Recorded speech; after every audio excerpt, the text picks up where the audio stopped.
Man kan sige, det er jo dyrt både at producere danske film og også at lancere dem. Og da vi altid er i pengemangel, så er vi selvfølgelig også interesseret i, om der er nogen, som der kunne tænke sig at hjælpe os med at lancere og kommunikere, at nu har den her film premiere. Med Far til 4, der lavede vi et samarbejde med Arbejdernes Landsbank, og vi lavede også et lille samarbejde med Statoil. Og det var simpelthen dem, der henvendte sig til os og sagde, at de kunne godt tænke sig, hvis det var, de måtte hjælpe med til at kommunikere, at nu var filmen ude, og at de kunne få lov til at køre nogle konkurrencer og så videre rettet mod deres kunder. Er der andre ting, der har været specielt ved markedsføringen af Far til 4-filmen? Vi har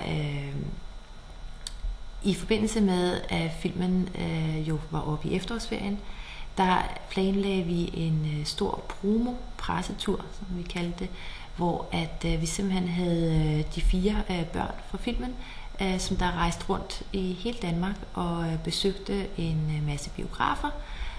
og også nogle Arbejdernes Landsbank-filialer, og hvor der simpelthen så var mulighed for folk at møde op og få autografer af dem.